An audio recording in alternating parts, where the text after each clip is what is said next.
Hey, questions for Coach Rhoads? Brett said Dre's out there doing more stuff. Kind of how's that going? How good is that to see? It's going very well, and it's tremendous to see him back out on the practice field. Haven't got a lot out of Dre since the Alabama game, so it's fun to have him out there. First day he was out there were 21 guys operating at one speed, and Dre operating at his speed, and his speed was pretty fast. Because he is fast and plays the game quickly, but because he had fresh legs too. We're taking a very smart approach to getting him prepared for the first game in the first season with his history of injuries, and we want to make sure we put a healthy Dre Greenlaw on the field. Will you have scrimmage at all Saturday? Coach B hasn't made that decision yet, so until he tells me, I'll wait and see. After you went back and watched the tape on Saturday, was there anything that stood out to you that we didn't talk about with you on Saturday? Well, I'd further emphasize that we tackled extremely well. We'd like to have our missed tackle numbers at less than 10 a game, and we played roughly 137 snaps, so if you half that, we were about 8 missed tackles for the game. We missed 16 for the scrimmage. First time out, that was really pleasing to see that take place. We had some busts that surprised me a little bit, and I think the lesson learned from that was first time out there playing a scrimmage is like the first time under the lights, and you can get a little bit too excited and a little bit too hyped up, as the kids would say, and forget to have your eyes in the right location and your mind where it needs to be every single snap. So the fun thing about this group is they're a very mature group, and I think they understood that quite quickly, and I think we'll see a significant drop in the busts this Saturday. Assuming it's drainage down there, the 2 inside backer spots, how's the depth kind of break down behind them? How do you feel about the other guys? Still figuring it out. Very pleased with Grant Morgan. I think everybody that was there on Saturday certainly noticed him. I think Gio, I don't want to say necessarily he surprised us, but he made plays. Now there's a fine line between making too many mistakes and making plays. A guy shows up and makes plays, you can try to figure out how to get him on the field. But if he's making too many mistakes, he's going to get you beat too. So we got to continue to bring him and D. Walker and Kyrie Fisher. We got to bring the rest of those guys along and really find out who our 4th, 5th, 6th linebackers are. They can be interchangeable. So it's not necessarily just the Mike or just the Will. We need to find out who's 4, 5, and 6 as we get closer towards the 31st. Josh Harrison there too. Yeah, he is, and has the mindset to be that way. I'll let Coach touch on that at a later date. The SEC looks to be a lot better at quarterback this year. How does having Austin on the offense, how's that helped the defense so far in fall camp, going up against a guy like that? We would have won a lot of football games with the way Austin Allen threw the football yesterday. He was on the money and threw a lot of balls that you couldn't play as a defender. And if he can play like that all season long, we'll be in every ball game because of it. I think it's a great opportunity for all of our guys to improve on a daily basis, not only because of the arm that we see, but because the intelligence that he brings in his checks and so forth. He's not going to put the offense in a bad situation. We're not going to get any gimmies or freebies because of that. So we're going to have to earn everything it is that we get as a defense with him on the practice field. It's a great advantage to us. Does Rossler just jump right back in as first-team linebacker, or y'all kind of have that wide open? Well, I wouldn't say it's wide open. We're repping Randy Ramsey at both sides, so he's getting both razor and hog work. Certainly, Carl jumped in there and took reps with the ones. Gabe Richardson, based on personnel groupings and health of our team on any particular day, has got reps with the twos and ones as well. So, those are the three primary guys that are giving us the depth at the hog spot, and Dwayne Eugene can come over and play it too based on nickel packages and so forth. Hey, a good punter obviously can really help the defense. What have you seen from Blake Johnson? How confident are you that he'll be a good punter for you guys? He was in it pretty good the other day, and I think, for a punter, for you to feel good about a punter, you want to know you have a guy that has the mental toughness to hit it well, no matter what the conditions. A guy that can hit it on an ideal day is one thing, with very little pressure and just standing over there punting. But can the guy hit it when a rush is coming, when it's an SEC game, when there's a lot on the line, when it's rainy, when it's windy? And you won't truthfully know those things until you get in the season. But I think he's hitting it very well in training camp, and yes, I have had my eye towards that direction when he's hitting it. Paul, what's been the progress in the defensive line, particularly nose tackle? They're coming along nicely. I think in training camp it's cyclical when guys get a little fatigued. It can be on opposite sides of the ball. There could be a day maybe that the defense has the upper hand because they're in a little bit fresher leg mode than the offense, or vice versa.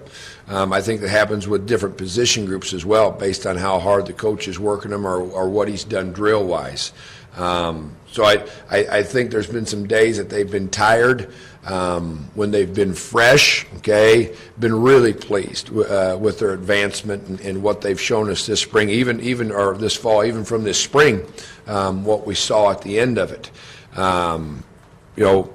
The nose guard position is a vital spot because of the ball starting right there with the center and controlling that center. If an offensive line is able to get blockers up to the second level, you're going to pay for it. And having a nose guard that can control that center as well as a block and get off that engagement and make plays will be important to our success, as well as turning into a pass rusher.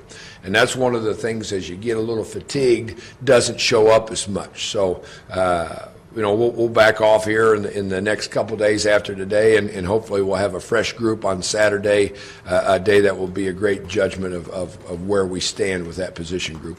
T.J. Smith is still holding down the first team. He is, and we're pleased with TJ. He's added some weight that has helped him at that spot.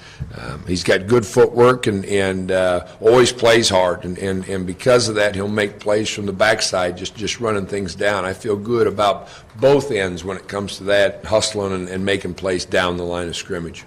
Yeah, Brett, he was a walk-on in Iowa, got a scholarship. He really stresses that here. You've got some guys in your 2D that either were walk-ons or are walk-ons. What's your take on how Brett's built up the walk-on program? I think he's done a tremendous job for it. I think there's great pride in the University of Arkansas in the walk-on history. Kevin Richardson and Reed Miller, both in the defensive back room, have provided great playing time and production to our football team. So I think any time that you can foster that growth with kids and get production when you're limited to 85 scholarships, it's a very, very positive thing, not to mention what it does for other guys. And it's always fun to see the rally of a team when a scholarship is awarded to somebody like that, who's doing everything else that everybody's asking, but he's writing the checks to be able to do it instead of getting paid for it. What was your reaction to last night's news of the guys getting stuck on the elevator? Didn't really think twice about it. We were in the team meeting room waiting for him, and I went to work on stuff that I had to do. In traveling to different hotels throughout the season, I bet 2 out of every 3 years I've experienced that a team has got stuck in an elevator. It's usually because they're late to a meeting and they're trying to get extra bodies on the elevator, and the elevator won't hold it. I didn't really even bat an eye about it. I knew they'd come out all lathered up and sweated up, and if there was anybody claustrophobic in there, it was probably a mess. Was it mostly your guys? There was 4 in the DB room that were on there. Of course, the little guys tried to hold the big guys off when the late charge came as the doors were open, and had very little success getting that accomplished. Well, you were defense coordinator, I guess it was about 20 years ago. How have things changed in terms, it seems like the coordinators, you know, they're almost as big as the head coaches used to be. Obviously, the money's changed. Being a coordinator in this league, what's that like? I know head coaching aged me, but it wasn't that long ago that I was in that position for the first time. You know, I think the game overall has changed with the finances that are generated and everything associated with it. And I think this particular league is a league that recognizes the value that's associated with it and pays the going rate, if you will. Lot of responsibility and pressure to perform that comes along with the title. And here in 2017, that's what you got, and that's what you're expected to go out and accomplish. This was 2006, right? What did I say? Usually 20. Oh, I'm at 10. Yeah. I'm not that good at math. Yeah. Sorry. So, Paul, Brett showed off his daughter to us a little while ago. Just your thoughts on Brett the last 6 weeks as you watched him? Yeah. You got to see her before I did. It was fun to see her when he came up for the first time. Got a lot of hair, doesn't she? Pretty girl. Pretty girl. Fun to see him. This is in my opinion, as a father of two grown boys and a guy that sat in his chair, fun to see him go home. Brett loves to work. He loves to keep everything organized and in line with his program. He loves to go the extra yard. He leaves no stone unturned. And when it comes to whether it's a 5-minute team meeting or it's the organizational structure of a practice 3 days from now, he's prepared and organized and ready. He still is, okay? But he's getting out of the office a little bit at the end of the day and having a chance to go home and spend some time with her and Jen, and that's fun to see. I hope he's able to keep that up as we get into the season and keep things in perspective in that nature. I know you focus on your guys, but if you've got a chance to look across the other side of the ball and watch the backup quarterbacks and see how they're progressing? I think they're playing very well, okay? And certainly I'm not in the room watching their tape and breaking them down, but my simple statement would say that their play's elevated from the spring. I think competition is the mother of all learning, and they've got it right now at that position, and two guys are battling hard, and I see them performing on a daily basis. Any more questions for Coach? Thanks, Paul. Okay. Thank you. Thanks, everybody.